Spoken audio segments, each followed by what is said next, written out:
याती अलन्नासी ज़मानुन ला युबालिल मरउ मिन ऐना खज़ल माल अमिन हलालिन अम मिन हराम। लोगों पर एक ज़माना ऐसा भी आने वाला है, माल कमाने वाला इस बात की परवाह नहीं करेगा कि माल कहाँ से कमा रहा है, हलाल तरीके से कमा रहा है या हराम तरीके से कमा रहा है। हलाल के बहुत सारे तरीके हैं मेरे भाई। अगर आपके पास पैसा है, आपके पास टाइम नहीं है, शरीयत ने एक तरीका रखा है मुजारबत का। मुजारबत किसका मतलब क्या होता है? पैसा मेरा रहेगा, टाइम किसी और का लगेगा, एनर्जी किसी और की लगेगी। मैंने 1 लाख रुपया किसी को दे दिया कि भाई 1 लाख रुपया ले लो और इससे बिजनेस करो, और बिजनेस में जो प्रॉफिट होगा आधा तुम ले लेना, आधा हम ले लेंगे। लेकिन लॉस होगा तो लॉस का जिम्मेदार मैं रहूंगा, तुम नहीं रहोगे। और जो भी मुनाफा होगा परसेंटेज तय किया जाए, पैसा तय न किया जाए। अगर पैसा तय करेंगे तो गलत हो जाएगा। अगर कोई ये तय कर ले कि मैं 1 लाख रुपया दे रहा हूं और हर महीने तुम हमको 1000 दोगे, तो ये गलत हो जाएगा। हाँ, हर महीने जो भी प्रॉफिट होगा 50% तुम ले लो, 50 मैं ले लेता हूं, 60 तुम ले लो, 40 मैं ले लेता हूं। परसेंटेज तय कर सकते हैं, पैसा तय नहीं कर सकते। और प्रॉफिट में दोनों शेयर होंगे, लेकिन लॉस में सिर्फ पैसा लगाने वाला शेयर करेगा और जो मेहनत कर रहा है वो लॉस में शरीक नहीं होगा। ये भी कायदा है शरीयत का, कानून है शरीयत का। अगर इस कायदे की रोशनी में हलाल तरीके से हम मुजारबत करें तो बहुत पैसा कमा सकते हैं। मगर मसला ये है, आज इंसान अखलाकी तौर पर इतना गिर चुका है कि अगर मुजारबत के लिए मैंने किसी को पैसा दिया 1 लाख रुपया, तो वो कभी नहीं शो करेगा कि प्रॉफिट हो रहा है। वो कहेगा मौलवी साहब लॉस हो रहा है। एक इंसान दूसरे इंसान पर भरोसा करने को तैयार नहीं है, क्योंकि अखलाक इतना गिर चुका है मेरे भाइयों। इंसान धोखा देने में, फ्रॉड करने में देर नहीं करता है। मुसलमान ये भूल गया, उसके नबी का फरमान है, मन गशना फलैसा मिन्ना। जो धोखाधड़ी करे, जो फ्रॉड करे, जो अपने मुसलमान भाई के साथ गलत तरीके से व्यवहार करे, वो हम में से नहीं है। मुसलमान ये भूल गया। अल्लाह का कलाम कहता है, वैलुल लिल मुतफ्फिफीन अल्लज़ीना इज़ा क़तालू अलन नासी यस्तौफून व इज़ा कालूहुम औ वज़नूहुम युख़सिरून। बर्बादी है नाप तौल में कमी करने वालों के लिए। नाप तौल में कमी का मतलब सिर्फ यही नहीं होता कि तराजू में डंडी मार ली जाए, सामान कम तौल के दिया जाए। नाप तौल में कमी का एक मतलब यह भी है कि जब अपना फायदा नजर आए, अपना मफाद नजर आए, तो इंसान दोनों हाथों से फायदा वसूल ले। और जब सामने वाले को फायदा देने की बात आए तो इंसान रास्ता बदल दे, अपने लिए अलग मेयार और सामने वाले के लिए अलग मेयार। ये भी नाप तौल में कमी है मेरे भाइयों। और कुरान कहता है नाप तौल में कमी करने वालों के लिए बर्बादी है।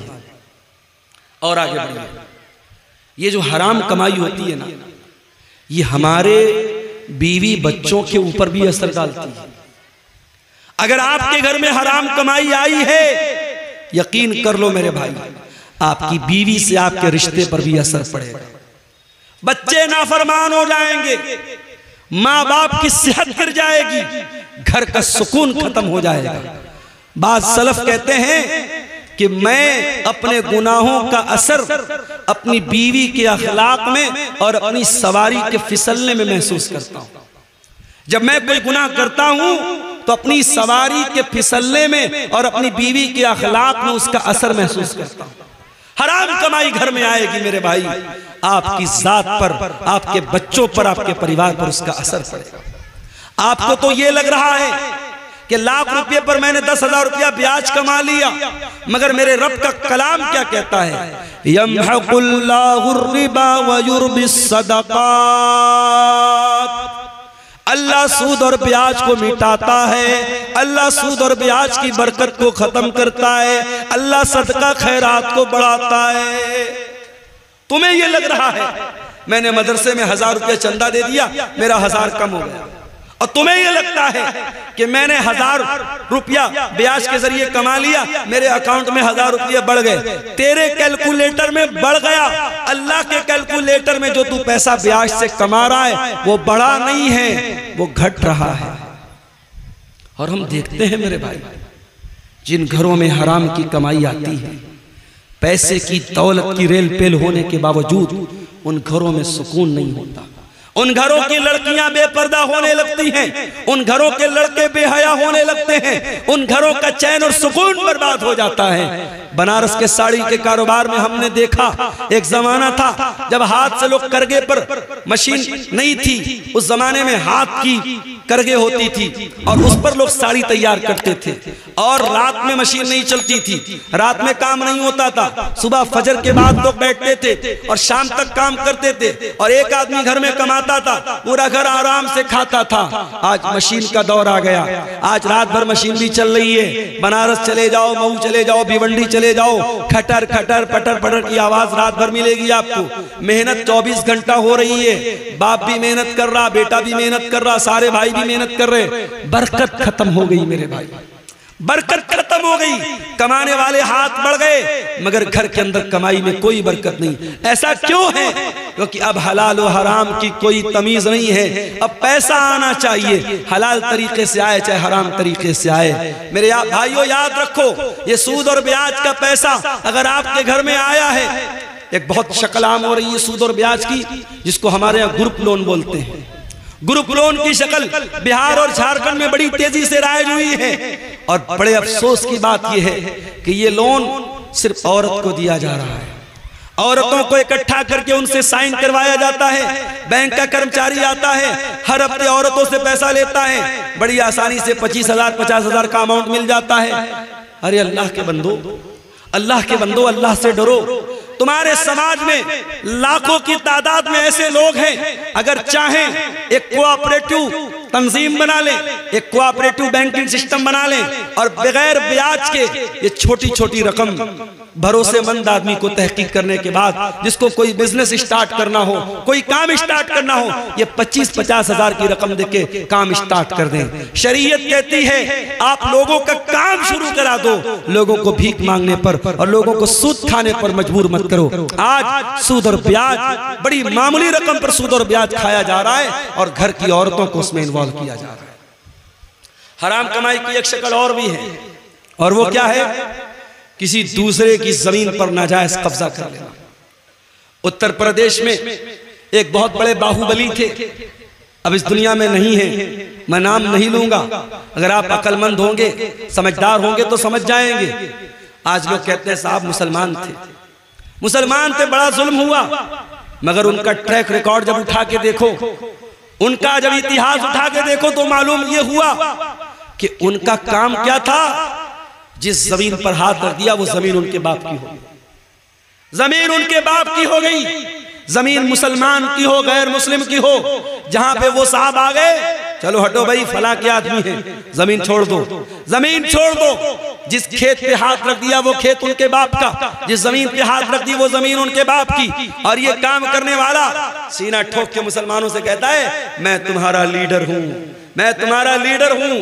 ऐसे लीडर अगर हो, हमें नहीं चाहिए ऐसे लीडर, हमें नहीं चाहिए ऐसे लीडर जो लोगों के माल पर नाजायज कब्जा करे। माफ करना मेरे भाइयों, अल्लाह के प्यारे नबी की हदीस है, मन गय्यर मनार अल अर्ज़ी लानल्लाहु मन गय्यर मनार अल अर्ज़ी। जो लोगों की जमीन और जायदाद की जो बॉर्डर है, जो निशान है, उसको मिटा दे और जमीन और जायदाद पर नाजायज कब्जा कर ले, अल्लाह के नबी ने फरमाया उस इंसान पर अल्लाह की लानत हो। जमीन और जायदाद पर नाजायज कब्जा करके कहां जाओगे मेरे भाई? अगर एक बालिश, ये जो हमारे पंजे का जो नाप है ना, इसको उर्दू में बालिश्त बोलते हैं, पता नहीं आपके शेरशाबादी भाषा में क्या बोलते हैं, हमारे बनारस में इसको बित्ता बोलते हैं, बित्ता, यहाँ भी बित्ता बोलते हैं। एक बित्ता जमीन अगर आपने किसी की नाजायज कब्जा कर ली, हदीस के अल्फाज क्या है? तुफ़्फ़िक़ मिन सब'i अर्दीन यौमल क़ियामा, कयामत के दिन एक बित्ता जमीन नाजायज हड़पने वाला 7 जमीनों का तौक उसकी गर्दन में डाला जाएगा। अल्लाह अकबर, इतना बड़ा गुनाह है, इतना बड़ा गुनाह है। आज मुकदमे अदालतों में चले जाओ, मुसलमान अपने भाई की जमीन, बेटा अपने बाप की जमीन, भाई अपनी बहन की जमीन पर नाजायज कब्जा करके बैठा है। सबसे ज्यादा मुकदमे आपको मुसलमानों के मिलेंगे। ये इस कौम का हाल है मेरे भाई, अल्लाह हम सबकी हिफाजत फरमाए। और आगे बढ़िए, हराम कमाई का एक और रास्ता हम इस समाज में देखते हैं, और वो क्या है? वो है साहब सूदी रकम हम खा तो नहीं रहे मगर सूदी रकम खिला रहे हैं। मोबाइल ले लिया फट से हमने, EMI पर, लोन पर ले लिया हमने, क्रेडिट कार्ड पर ले लिया हमने, और जब ले लिया तब उलमा से आके धीरे से पूछते, मौलाना साहब ये किस्तों पर मोबाइल लेना कैसा है? अरे तू जो मोबाइल लेके आया किस पर लिया? किस्त पर लिया ना, तो लेने के पहले मसला पूछना चाहिए था कि लेने के बाद पूछ रहा है। किस्त के ऊपर गाड़ी लेना कैसा है, किस्त के ऊपर मोबाइल लेना कैसा? कान खोल करके सुन लो, किस्त पर कोई सामान लेना जायज है, नाजायज नहीं, मगर उसमें कंडीशन क्या है? कंडीशन ये है कि जो सामान बेचने वाला है उससे आपको लेना है। यहां जब आप मोबाइल किस्त पर लेते तो मोबाइल की कंपनी से या दुकानदार से नहीं लेते, आप बैंक से लेते हैं। आप बजाज का कार्ड इस्तेमाल करते हैं, Bajaj company, Bajaj finance company आपको फाइनेंस करा रही है। आप बाइक लोन पे ले रहे हैं, ICI आपको लोन दे रही है, HDFC आपको लोन दे रही है, हीरो की या होंडा की कंपनी आपको लोन नहीं दे रही। पहली बात तो ये समझ लीजिए, जिसका सामान है उससे आप किस्त पर लेंगे, थर्ड पर्सन से नहीं लेंगे।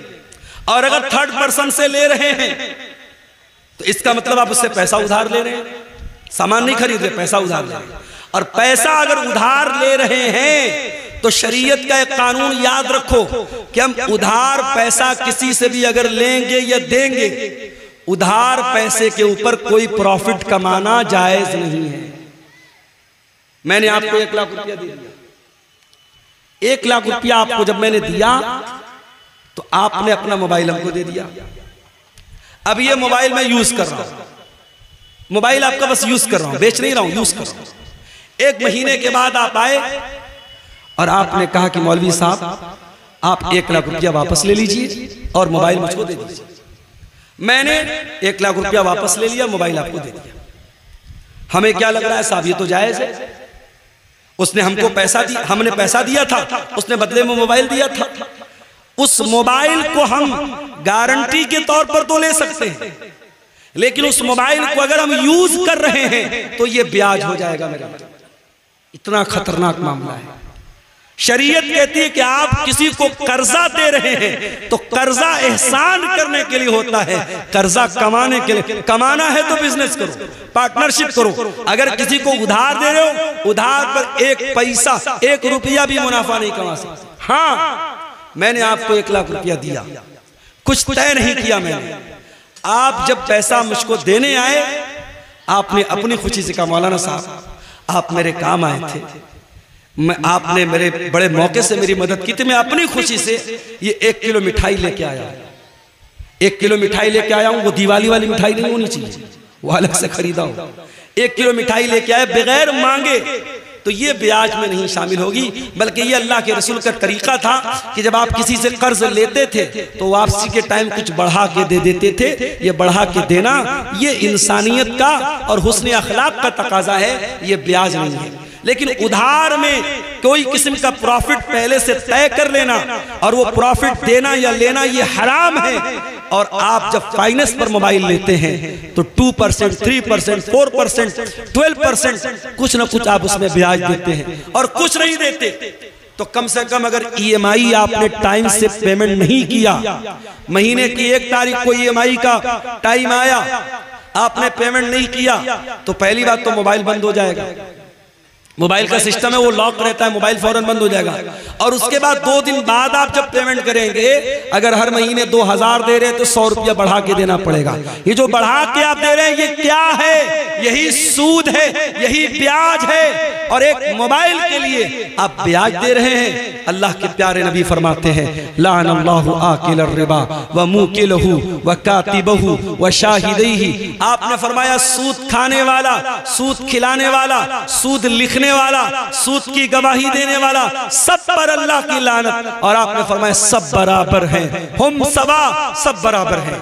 ये सूद इतना बड़ा गुनाह है, ये ब्याज इतना बड़ा गुनाह है। अल्लाह के नबी फरमाते हैं, मुस्तदरक अल हाकिम की हसन दर्जे की रिवायत है, अर्रिबा सलासु व सबऊन बाबा, कि सूद के 70 से ज्यादा दरवाजे हैं, सूद के 70 से ज्यादा दर्जे हैं। ऐसरुहा अयन की हर रजुल उम्महु, और उसमें सबसे हल्का दर्जा ये है इंसान अपनी सगी माँ के साथ ज़िना करे।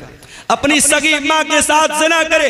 कौन तसव्वुर नहीं कर सकता इंसान अपनी सगी माँ के साथ ज़िना, तो बड़ी दूर की बात है, उसको गलत नजर से देख भी नहीं सकता इंसान। सूद और ब्याज खाना अपनी सगी माँ के साथ ज़िना करने से बड़ा पाप है मेरे भाई। और ये पाप आज का मुसलमान धड़ल्ले से कर रहा है, रोजा नमाज करके कर रहा है, माथे पर सजदे का निशान लगा के कर रहा है, चेहरे पर दाढ़ी रख के कर रहा है। खबरदार मेरे भाई, इस सूद और ब्याज से बाज आ जाओ, बाज आ जाओ। इस हराम कमाई से अपने घरों को, अपने दामन को बचा जाओ।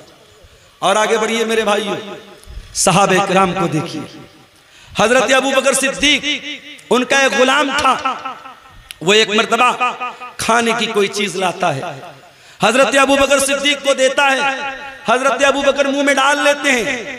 वो कहता है, अबू बकर क्या आपको मालूम है ये मिठाई जो मैंने आपको खिलाई ये कैसी थी?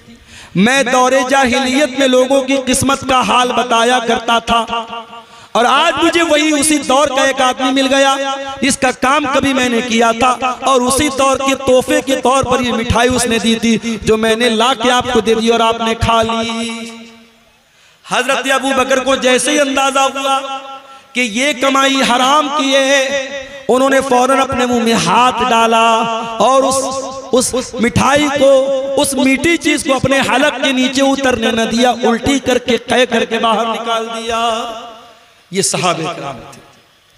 और यही नहीं, हमारे प्यारे नबी सल्लल्लाहु अलैहि वसल्लम अपने घर वालों को भी हलाल और हराम की बड़ी सख्ती से तालीम देते थे। आपके नवासे हजरत हसन रजी अल्लाह ताला अन्हु 5 साल के बच्चे हैं और मस्जिद के अंदर खेल रहे थे। खेलते खेलते मस्जिद के अंदर सदका की खजूरें आके रखी हैं, सदका की खजूर आके रखी है। हजरत हसन ने खजूर उठाई और खजूर उठा के मुंह में डाल ली। 5 साल के बच्चे को क्या पता कि खजूर कैसी है? उसको खजूर नजर आई, उसने उठाई, मुंह में डाल ली। नबी की नजर पड़ गई, नबी की नजर पड़ गई। नबी चाहते तो अपने बच्चे के, अपने नवासे के हाथ से छीन लेते, उसके मुंह में से निकाल लेते, मगर नबी ने तरबियत क्या की मेरे भाइयों। अल्लाह के प्यारे नबी ने अपने 5 साल के नवासे से फरमाया, बेटा थूक दे, बेटा मुंह से निकाल दे। अमा शऊरता अन्ना लाना कुल सदका, ऐ मेरे बच्चे क्या तू नहीं जानता कि हम सदका नहीं खाते? मेरे बच्चे ये सदका की खजूर है और तू नबी का नवासा है, तू नबी के अहले बैत में से। क्या तुझे मालूम नहीं कि तेरे नबी के ऊपर और नबी के अहले बैत के ऊपर सदका हराम है? सदका हराम है, नबी के अहले बैत पर सदका हराम है। ये तालीम दी है जनाब मोहम्मद रसूलुल्लाह सल्लल्लाहु अलैहि वसल्लम ने अपने 5 साल के नवासे। ये एहतियात थी मेरे भाई। बनारस में मुझे बहुत अच्छी तरीके से याद है, एक जमाना था, ये जो कपड़ा होता ना, कपड़ा, कुछ कपड़े ऐसे बनते थे बनारस में जिस पर मोर बना रहता था। मोर बना है या चिड़िया बनी है या बंदर बना है या कोई भी तस्वीर बनी है। उलमा का फतवा था कि कपड़े पर अगर फिगर बना है, उस फिगर वाले कपड़े की कमाई सही नहीं है। और बनारस में साड़ी का कारोबार करने वालों को बड़ा बड़ा ऑफर मिलता था, बड़ी बड़ी रकम मिलती थी कि अगर तुम तस्वीर वाला कपड़ा तैयार करोगे हम तुम्हें पैसा ज्यादा देंगे, तुम्हारी साड़ी महंगी बिकेगी। मगर एहतियात होती थी, लोग नहीं तैयार करते थे। और अगर किसी के बारे में पता चल जाता था कि वो इंसान अपने साड़ी के ऊपर, अपने कपड़े के ऊपर इमेज बना करके बेच रहा है, लोग उसके घर दावत नहीं खाते थे, लोग उसके घर खाना नहीं खाते थे। ये एहतियात बनारस में मैंने अपनी आंखों से देखी। मगर आज क्या हो रहा है? आज वो एहतियात खत्म हो गई मेरे भाई। आज एहतियात का दौर खत्म। आज बनारस में हजारों लोग साड़ी पर तस्वीर वाली साड़ी बनवा रहे हैं, बेच रहे हैं, कारोबार कर रहे हैं और कोई फर्क नहीं पड़ रहा है। पैसा कमा रहे हैं, दबा के पैसा कमा रहे हैं। याद रखो मेरे भाइयों, पैसा तो यहीं रह जाएगा, जमीन तो यहीं रह जाएगी, जायदाद तो यहीं रह जाएगी। और हम मर करके अल्लाह के पास जाएंगे और अल्लाह पूछेगा मेरे बंदे तेरे सामने हलाल के बहुत सारे रास्ते थे, तूने हराम क्यों अपनाया, तूने गलत क्यों अपनाया। इसलिए कि क़यामत के दिन 5 सवालों का जवाब दिए बगैर अब्दुल गफ्फार को भी फुर्सत नहीं है, शेख वसीम मदनी को भी फुर्सत नहीं है, हमारे उलमा को भी फुर्सत नहीं है, आपको भी मोहलत नहीं है। 5 सवालों का जवाब तो सबको देना है। क्या सवाल होगा? ला तज़ूलु क़दमा इब्ने आदम मिन इंद रब्बिही यौमल क़ियामा। क़यामत के दिन इंसान अपनी जगह से हिल नहीं पाएगा जब तक 5 सवालों का जवाब नहीं दे देगा। नंबर 1, अन उम्रिही फीमा अफ़ना, तूने अपनी जिंदगी को कहाँ गुजारा था। नंबर 2, व अन शबाबिही फीमा अबला, तूने अपनी जवानी को कहाँ गुजारा था। तीसरा सवाल, व अन मालिही मिन ऐन इक्तसबहू, तूने माल कहाँ से कमाया था। चौथा सवाल, व फीमा अनफ़क़हू, तूने माल कहाँ पर खर्च किया था। और 5वां सवाल, व माज़ा अमिल फीमा अलिमा, तूने जो इल्म हासिल किया था उस इल्म के ऊपर तूने अमल कितना किया था। ये 5 सवाल का जवाब सबको देना है। कहां से पैसा कमाया, हलाल तरीके से कमाया कि हराम तरीके से कमाया। और खबरदार, मस्जिद में लोग जाते हैं ना, बड़ा एहतराम करते हैं मस्जिद का। मस्जिद का सामान कोई जल्दी चोरी नहीं करता। क्यों साहब? मस्जिद का सामान, मस्जिद का सामान कोई बहुत घटिया आदमी होता है वही चोरी करता है। एक आम मुसलमान मस्जिद का बहुत एहतराम करता है। और तमाम मस्जिदों में सबसे बड़ी मस्जिद कौन है? मस्जिद हराम है, खाने काबा है। कान खोल करके सुन लो, एक मुसलमान की इज्जत, एक मुसलमान की जान, एक मुसलमान का माल, उसकी जो इज्जत है, उसका जो सम्मान है, उसका जो एहतराम है, वो खाने काबा से भी बढ़ करके। और दलील भी आपको पढ़ के सुना देता हूं। नबी ने आखिरी हज किया, हज्जतुल वदा का मौका है, नबी ने पहला और आखिरी हज किया है। बकरा ईद का दिन है, यौमुन नहर है। अल्लाह के प्यारे नबी मिना के अंदर हैं, अपने सहाबा से कहते हैं अय्यो यौमिन हाज़ा, आज का दिन कौन सा दिन है। सहाबा कहते हैं अल्लाह और उसके रसूल ज्यादा बेहतर जानते हैं। आपने फरमाया क्या आज यौमुन नहर नहीं है, क्या आज बकरा ईद का दिन नहीं है। फिर आपने पूछा कि महीना कौन सा है। साहबा ने कहा अल्लाह और उसके रसूल ज्यादा बेहतर जानते हैं। आपने फरमाया क्या ये जिलहिज्जा का महीना नहीं है। फिर आपने पूछा ये कौन सा शहर है। साहबा ने कहा अल्लाह और उसके रसूल ज्यादा बेहतर जानते हैं। आपने फरमाया क्या ये शहर मक्का नहीं है। उसके बाद आपने फरमाया हो लोगो इन्ना इन्ना दिमाकुम व अमवालकुम व आराज़कुम हरामुन अलैकुम कहुरमत यौमिकुम हाज़ा फी बलदिकुम हाज़ा फी शहरिकुम हाज़ा। ओ लोगो तुम्हारी माल, तुम्हारा माल, तुम्हारी जान और तुम्हारी इज्जत व आबरू एक दूसरे के लिए हराम है, एक दूसरे के लिए हराम है। जैसे आज का ये दिन हराम है, जैसे ये महीना हराम है, जैसे ये शहर मक्का हराम है, जैसे मक्का का एहतराम करते हो, जैसे जिलहिज्जा का एहतराम करते हो, जैसे आज के दिन का एहतराम करते हो, एक मुसलमान अपने भाई की जान और माल का एहतराम करे। मेरे अजीजों, सहाबे किराम बड़ी एहतियात करते थे। हजरत साद बिन अबी वक्कास सहाबी रसूल हैं। उनके बारे में मशहूर था कि वो मुस्तजाबुद दावत थे। साद बिन अबी वक्कास जब दुआ करते थे उनकी दुआ जल्दी कबूल हो जाती थी। किसी ने पूछा कि ऐ साद बिन अबी वक्कास क्या बात है, आप कौन सा ऐसा अमल करते हैं कि आपकी दुआ बहुत जल्दी कबूल हो जाती है। तो हजरत साद बिन अबी वक्कास ने क्या जवाब दिया? कहा कि ऐ लोगों, मैं जब खाना खाता हूं तो मुझे मालूम होता है कि मैं वो खाना कौन सी कमाई का खा रहा हूं। मैं जब भी कोई लुकमा उठा करके अपने मुंह में डालता हूं, जब तक यकीन न हो जाए, जब तक कंफर्मेशन न हो जाए, जब तक ये मुतय्यन न हो जाए कि मैं हलाल कमाई का और पाकीज़ा कमाई का लुकमा खा रहा हूं, तब तक वो लुकमा अपने हलक के नीचे नहीं उतारता हूं।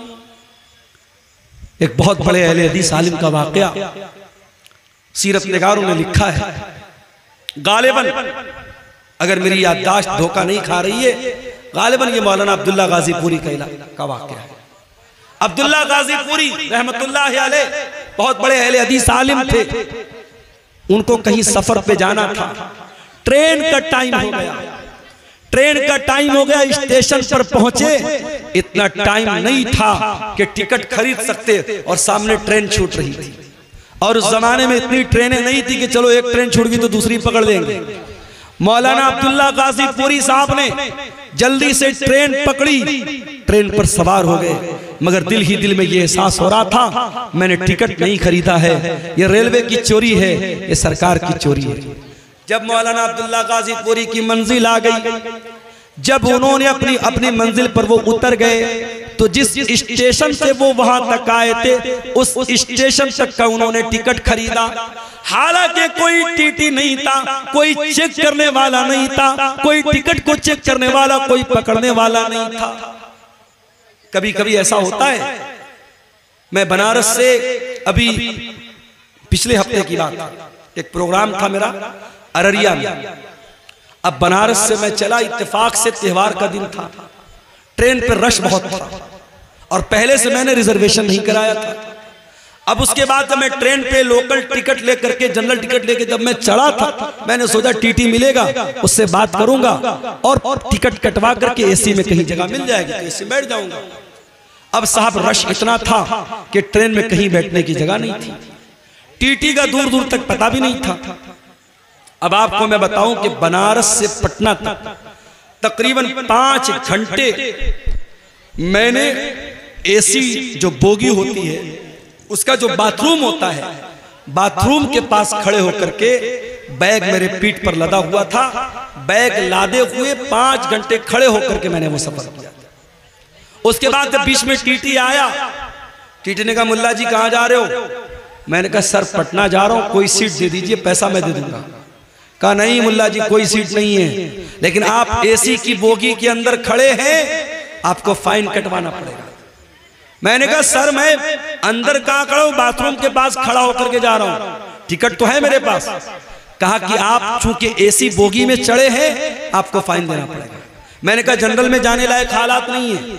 उसने कहा जनरल में तो छोड़ दो, आपने जनरल का टिकट लिया, आप एसी में आए हो। उसने 1000 रुपया फाइन भी काटी और 5 घंटे का सफर मैंने खड़े होकर गुजारा। आज हालात ये है, जब रश का टाइम होता है टिकट जल्दी नहीं मिलता है। मौलाना अब्दुल्ला गाजीपुरी उस दौर में वो टिकट बगैर खरीदे वापस जा सकते थे, मगर उनकी एहतियात देखो मेरे भाई, उनका तकवा देखो। वो जिस स्टेशन से आए थे उस स्टेशन तक का उन्होंने टिकट खरीदा और वही टिकट खरीद करके उसको फाड़ दिया। उनके साथियों ने पूछा मौलाना ये क्या किया आपने?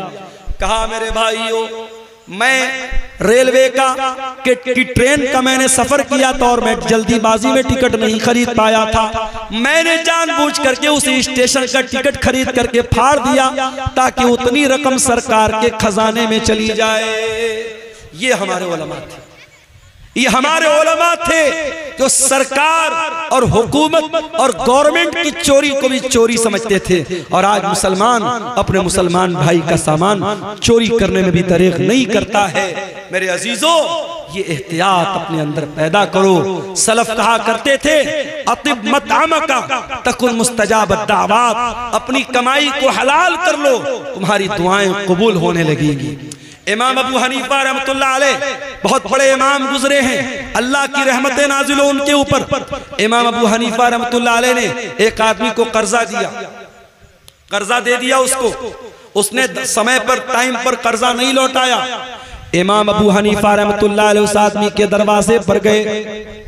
गर्मी का मौसम था, धूप निकली हुई थी और इमाम अबू हनीफा दरवाजे के पास खड़े हैं। दरवाजा खुलता है और उस इंसान के मकान के अंदर एक बहुत बड़ा पेड़ है, एक बहुत बड़ा दरख्त है। वो इंसान रिक्वेस्ट करता है इमाम साहब आप ठीक है पैसा लेने आए हैं, कर्जा लेने आए हैं, लेकिन इमाम साहब गर्मी का मौसम है, धूप बहुत तेज निकली है, आप मेरे दरवाजे के अंदर चले आए और इस पेड़ की छाया में आप आ जाएं, इस पेड़ की छांव में आ जाएं। आपको गर्मी लग रही है, धूप लग रही है, आप इतने बड़े आलिम हमसे देखा नहीं जाता है, आपको शोभा नहीं देता है। इमाम अबू हनीफा कहते हैं ऐ मेरे भाई, तूने अगर मेहमान के तौर पर बुलाया होता, मैं तेरे घर में भी आया होता, तेरे पेड़ के नीचे खड़ा भी होता और एक गिलास पानी भी मैंने पिया होता, मगर मैं मेहमान बन के नहीं आया हूँ, मैं अपना कर्जा लेने के लिए आया हूँ। और मुझे इस बात का डर है, अगर मैं तेरे मकान के अंदर दाखिल हो गया और तेरे पेड़ की छांव में मैं आ गया, तो ये भी एक तरीके का प्रॉफिट हो जाएगा, ये भी एक तरीके का मुनाफा हो जाएगा। और मैंने चूंकि तुमको कर्जा दिया है और कर्जे पर अगर मैंने ये प्रॉफिट हासिल कर लिया, ये मुनाफा मैंने हासिल कर लिया, तो मुझे इस बात का डर है कि कहीं ये भी सूद और ब्याज में शामिल न हो जाए। अल्लाह, कितना प्यारा हमारा दीन है मेरे भाई, कितना प्यारा हमारा दीन है। कितनी एहतियात करते थे हमारे असलाफ कि किसी को पैसा उधार दिया है तो उसके मकान के पेड़ की छांव में भी जाना उन्होंने गवारा नहीं किया। इमाम अहमद इब्न हंबल के पास एक औरत आती है, गौर से सुनना ये वाकया। इमाम अहमद इब्न हंबल के पास एक औरत आती है। ऐ इमाम अहमद इब्न हंबल, एक मसला पूछने आपके पास आई। क्या मसला है? ऐ इमाम अहले सुन्नत, ऐ इमाम अहमद इब्न हंबल, मसला ये है कि मैं कपड़ा तैयार करती हूँ, कपड़ा बुनती हूँ, और मैं दिन में भी काम करती हूँ, रात में भी काम करती हूँ। दिन में सूरज की रोशनी में काम करती हूँ, रात को मैं चिराग जला करके चिराग की रोशनी में काम करती हूँ। ऐ इमाम अहमद इब्न हंबल, जब कपड़ा तैयार हो जाता है तो कपड़े की क्वालिटी में कुछ कपड़ा जो सूरज की रोशनी में तैयार होता है उसकी क्वालिटी थोड़ी अलग होती है, और जो कपड़ा चिराग की रोशनी में तैयार होता है उसकी क्वालिटी में थोड़ा फर्क होता है। ऐ इमाम अहमद इब्न हंबल, मैं मसला पूछने आई हूँ, जब मैं ये कपड़ा मार्केट पे बेचने जाऊंगी, जब मैं इस कपड़े को बाजार में बेचने जाऊंगी, तो क्या मुझे ये क्लियर करना पड़ेगा, क्या मुझको ये बताना पड़ेगा कि इस कपड़े का कौन सा हिस्सा मैंने सूरज की रोशनी में तैयार किया है और कौन सा कपड़ा मैंने रात के चिराग की रोशनी में तैयार किया है। इमाम अहमद इब्न हंबल हैरान हो गए, कहा कि है मेरी बहन, मसला मैं बाद में बताऊंगा, पहले मैं ये जानना चाहता हूं, इतनी अल्लाह वाली, इतनी तकवा वाली तू औरत है कौन जो आ करके ये मसला पूछ रही है कि कपड़ा अगर सूरज की रोशनी में तैयार हुआ है और चिराग की रोशनी में तैयार हुआ है, तो क्या कस्टमर को ये बताना पड़ेगा कि कौन सा कपड़ा सूरज की रोशनी में तैयार हुआ है और कौन सा कपड़ा चिराग की रोशनी में तैयार हुआ है। ऐ मेरी बहन, मैं जानना चाहता हूँ तेरा घराना कौन सा है, तेरा खानदान कौन सा है, तो कौन से खानदान से ताल्लुक रखती है। उस औरत ने कहा, ऐ इमाम अहमद इब्न हंबल, मैं इमाम बिश्र अल हाफी की बहन हूं। उस दौर के एक बहुत बड़े इमाम थे, इमाम बिश्र अल हाफी, मैं उनकी बहन हूं। हजरत इमाम अहमद इब्न हंबल ने कहा, वल्लाह मैंने बहुत तारीफ सुनी थी बिश्र अल हाफी की, आज देख लिया कि उनके घराने के अंदर कितनी दीनदारी है, कितना तकवा है, कितना अल्लाह का डर है, कितनी एहतियात है कि आज उनकी बहन आकर के मुझसे मसला पूछ रही है। मेरे प्यारे साथियों, एहतियात इसको कहते हैं, हलाल और हराम की चिंता इसको कहते हैं। आज तो हमारा मिजाज ये बन चुका है, बस पैसा आना चाहिए चाहे जैसे आ जाए, और यही वजह है आज रिश्तों की बरकत मेरे प्यारे साथियों खत्म हो चुकी है। आज जब लड़की देखने के लिए जब लड़के की मां जाती है तो क्या देखती है, लड़की की पर्सनालिटी कैसी है, लड़की कितनी खूबसूरत है, लड़की का घर और मकान कैसा है, लड़की कितना जहेज लेकर आएगी। काश हमने लड़की के घर वालों का तकवा देखा होता, लड़के की दीनदारी देखी होती, और मुत्तकी और परहेजगार लड़की को बहू बना के घर में लाते, तो शायद आज हालात वो न होते जो आज अपनी आंखों से हम और आप देख रहे हैं। हजरत उमर फारूक का वो वाकया याद कीजिए। हजरत उमर फारूक अपने दौर में गश्त पर निकले, एक मकान के पास से गुजरते एक लड़की की आवाज आ रही है। लड़की की माँ अपनी लड़की से कह रही है, बेटी दूध में उठ करके पानी मिला दे, सुबह हम दूध का कारोबार करने जाएंगे, दूध बेचने जाएंगे, रात बहुत हो चुकी है, तू जल्दी से दूध में पानी मिला दे। लड़की कहती है, अरे अम्मी जान, क्या आपको पता नहीं है अमीरुल मोमिनीन का ऑर्डर आया है, हजरत उमर का हुक्म आया है, दूध में पानी मिलाना जुर्म है, दूध में पानी मिलाना अपराध है, हमें मार्केट में शुद्ध दूध बेचना है, हमें प्योर दूध बेचना है, हमें खालिस दूध बेचना है, हमें दूध में कोई मिलावट नहीं करनी है। माँ ने कहा, बेटी यहाँ कौन सा उमर हमको देख रहा है, या कौन सा उमर देख रहा है, रात का सन्नाटा है, रात का टाइम है, अंधेरा है, ऐ मेरी बच्ची तू जाके दूध में पानी मिला दे, उमर को पता भी नहीं होगा कि हम क्या कर रहे हैं। बेटी ने कहा, मेरी प्यारी अम्मी जान, ठीक है, हजरत उमर फारूक हमको नहीं देख पा रहे हैं, उनको पता भी न चलेगा, फ़इन्ना रब्ब उमर यराना, अगर उमर हमको नहीं देख रहे हैं, ऐ अम्मी जान उमर का रब तो हमको देख रहा है। ऐ मेरी प्यारी माँ, अमीरुल मोमिनीन नहीं देख पा रहे हैं, लेकिन रब्बुल आलमीन तो देख रहा है, अल्लाह तो देख रहा है, अल्लाह को क्या जवाब देंगे। मेरी प्यारी माँ, तो इस सवाल का जवाब दे दे, मैं दूध में पानी मिलाना मैं दूध में पानी मिलाने के लिए तैयार हो जाऊंगा। जब बेटी ने ये जवाब दिया, माँ खामोश, माँ खामोश हो गई। मेरे भाइयों, तरबियत करो तो ऐसी करो कि आपके बच्चे जहां आपसे गलती हो, आपके बच्चे आपकी का सुधार कर दें, आपकी इस्लाह कर दें। बेटी ने जब ये जुमला कहा है, माँ खामोश हो गई। हजरत उमर फारूक ने मकान का नंबर नोट कर लिया, मकान की निशानी नोट कर ली, घर आए, सुबह को सारे बच्चों को इकट्ठा किया, कहा है मेरे प्यारे बच्चों, कल जब मैं रात में गश्त पर निकला था, मैं एक लड़की के मकान के पास से गुजरा था, मैंने लड़की की और उसकी माँ की बातचीत को सुना है। मेरे बच्चों, मैं नहीं जानता वो लड़की कितनी खूबसूरत है, मैं नहीं जानता वो लड़की कौन से खानदान से उसका ताल्लुक है, मैं नहीं जानता उसका हसब व नसब कैसा है, इतना जानता हूँ वो लड़की बहुत अल्लाह वाली है और मैं उस लड़की को अपने घर की बहू बनाना चाहता हूँ। अब तुम बताओ, तुम में से कौन उससे निकाह करेगा। अल्लाह, लड़की की शक्ल भी नहीं देखा है, लड़की का खानदान भी नहीं देखा है, लड़की का दीन देखा है, और हजरत उमर बहू बनाने को तैयार हैं। और बेटे भी ऐसे हैं, एक बेटा आगे बढ़ता है, उसका नाम आसिम था, आसिम बिन उमर। उसने कहा, अब्बा जान, मैं शादी कर लूंगा उस लड़की के साथ, आप मेरा निकाह करा दीजिए। हजरत उमर ने उस लड़की को बहू बनाया, और दुनिया की तारीख ने, दुनिया की नजरों ने देखा, उसी लड़की की नस्ल से आगे चल करके एक इंसान पैदा होता है जिसको दुनिया उमर बिन अब्दुल अजीज के नाम से जानती है, जिसको दुनिया उमर सानी के नाम से जानती है। मेरे प्यारे साथियों, जब माएँ मुत्तकी होंगी, जब माएँ दीनदार होंगी, जब बाप दीनदार होंगे, तो फिर उनसे पैदा होने वाली औलाद के बारे में आप उम्मीद कर सकते हैं कि वो भी दीनदार होगी।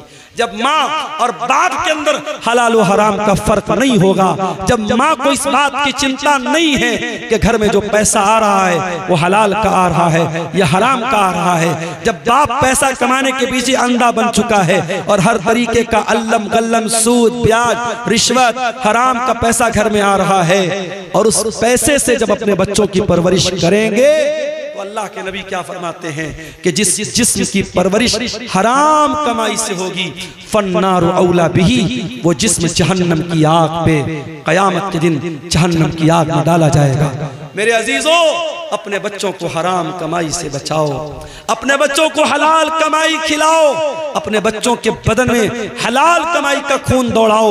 हमारे नबी ने सारी जिंदगी हलाल और पाकीज़ा चीजों को खाने की तालीम दी है। हमारे नबी के दुनिया में आने का एक मकसद ये भी था,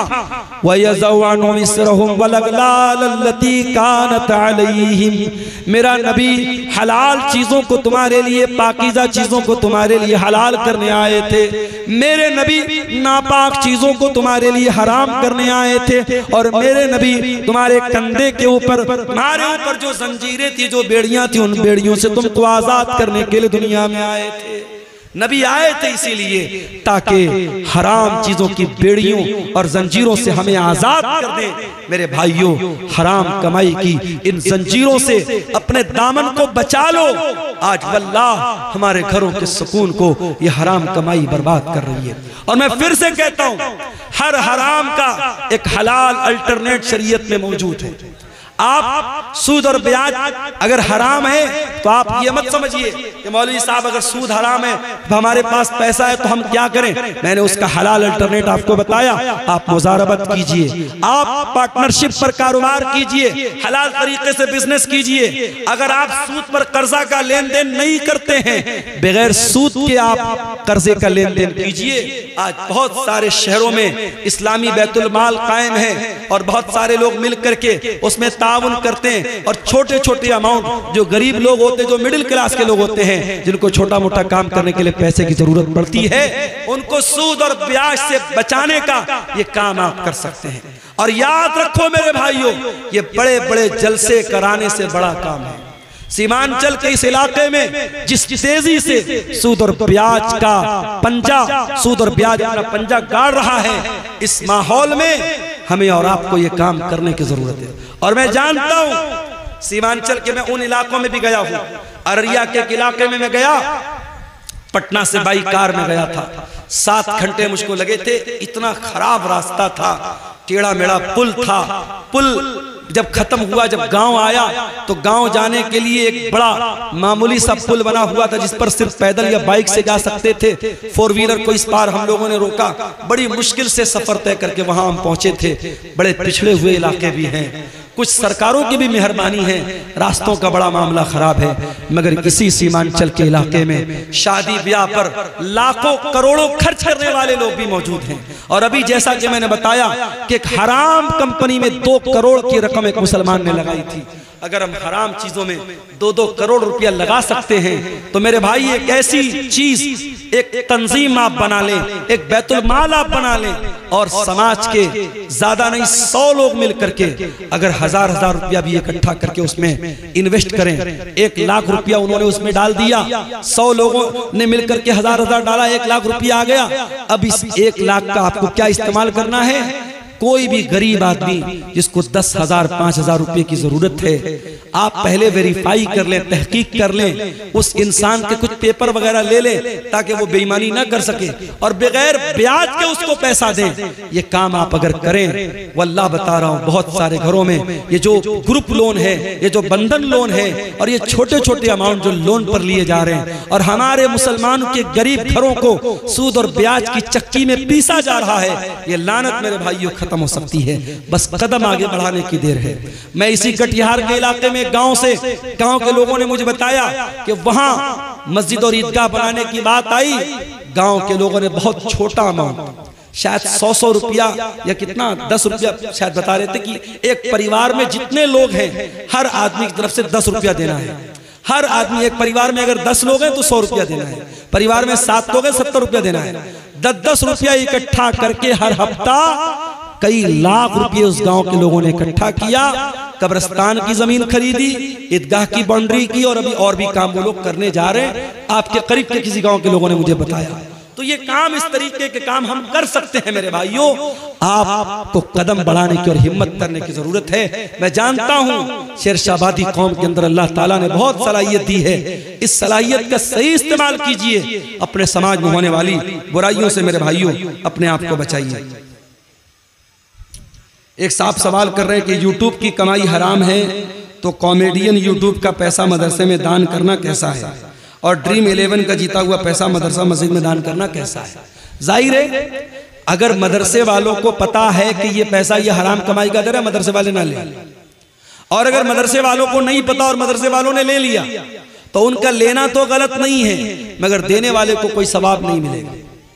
भाई कोई चोर अगर चोरी करे और चोरी का मकसद क्या बयान करे कि मैं अमीरों का पैसा चुरा करके गरीबों की मदद कर रहा हूं, तो भाई मदद करने का ये कोई तरीका नहीं है। तो जब इस तरीके के कॉमेडी वीडियो बना करके पैसा कमाना दुरुस्त नहीं है तो फिर उसकी कमाई भी दुरुस्त नहीं है और उस कमाई से आपका दान करना और सदका करना भी सही नहीं है। वल्लाहु आलम बिस्सवाब। तो मेरे अजीजों, ये हराम कमाई के बारे में चंद बातें मैंने आपके सामने रखी थी और आप ये बात देखिए कि हमारी शरीयत में हराम कमाई और हलाल कमाई के ताल्लुक से इतनी एहतियात बताई गई है कि अल्लाह के प्यारे नबी सल्लल्लाहु अलैहि वसल्लम ने जहन्नम की वईद बयान की है उन लोगों के बारे में जो लोगों का माल नाजायज तरीके से खा लेते हैं।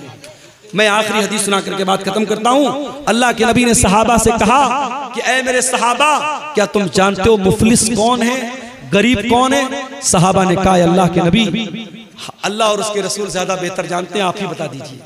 आपने फरमाया मेरी उम्मत के अंदर गरीब आदमी वो होगा, मेरी उम्मत में मुफलिस इंसान वो होगा जो कयामत के दिन रोजा, नमाज, ज़कात सब लेकर के आएगा। वयअती क़द शतम हाज़ा व ज़रब हाज़ा व अकल माल हाज़ा व क़ज़फ़ हाज़ा, किसी का माल हड़पा होगा, किसी को गाली दी होगी, किसी पर तोहमत लगाई होगी, किसी पर बहतान लगाया होगा, हराम तरीके से लोगों का माल कमाया होगा। उस इंसान के बारे में अल्लाह के नबी फरमाते हैं उसकी नेकियां हकदारों को दे दी जाएगी। कयामत के दिन दुनिया की करेंसी नहीं चलेगी। यहाँ गांधी जी के फोटो वाला नोट चल रहा है, आखिरत में नोट नहीं चलेगा। जैसे आप हज करने जाते हैं, उम्रा करने जाते हैं, इंडिया की करेंसी आप एयरपोर्ट से ही चेंज कर लेते हैं या वहां सऊदी एयरपोर्ट पे जाके चेंज कर लेते हैं, क्योंकि आपको मालूम है कि सऊदी में सऊदी रियाल चलेगा, दुबई में दुबई का दिरहम चलेगा और इसी तरीके से कुवैत में कुवैत का दीनार चलेगा। आखिरत में जो करेंसी होगी मेरे प्यारे साथियों, वो नेकी और गुनाह की करेंसी होगी। अगर हमने किसी का हक मारा है, उसकी हमारी नेकियां उसको दे दी जाएंगी। और जब हमारी नेकियां खत्म हो जाएंगी, अल्लाह के प्यारे नबी फरमाते हैं फ़इन फ़नियत हसनातुहु, अगर उसकी नेकियां खत्म हो जाएंगी और फिर भी हकदारों का हक बाकी रह जाएगा, तो क्या किया जाएगा? फिर उन लोगों के गुनाह इसके ऊपर लादे जाएंगे जिनका हक इसने मारा है, जिनकी जमीन को इसने हड़पा है, जिनको गाली दी है, जिनको बुरा भला कहा है, जिन पर तानो तशरीह की है, उनके गुनाह इसके ऊपर लादे जाएंगे। और वो इंसान जो दुनिया से नेकी का पहाड़ लेके आया था, अब गुनाहों के बोझ के नीचे दबा होगा और सुम्मत तुरिहा फिन्नार, फिर उसको जहन्नम के अंदर फेंक दिया जाएगा और डाल दिया जाएगा। इसलिए मेरे अजीजों, हराम कमाई से अपने दामन को बचा लो। मैं फिर से वही आयत पढ़ रहा हूँ जो खुतबे मसनूना के बाद मैंने पढ़ी थी, या अय्युहल्लज़ीना आमनू कुलू मिम्मा फिल अर्ज़ि हलालन तय्यबा, ऐ ईमान वालो, जमीन में जो हलाल चीजें हैं, जो पाक चीजें हैं, उनको खाओ और अल्लाह का शुक्र अदा करो। अगर तुम अल्लाह की इबादत करते हो, हलाल और हराम कमाई के ताल्लुक से ये चंद बातें आपके सामने रखी गई हैं। हम रब्बुल आलमीन से दुआ करते हैं, इलाही आलमीन तू हमें हर किस्म की हराम कमाई से बचने की तौफीक अता फरमा। रब्बुल आलमीन सूद और ब्याज की लानत से पूरे सीमांचल के इलाके को तू पाक कर दे। ऐ अल्लाह, हमारे वो भाई जिनको अल्लाह तूने दौलत से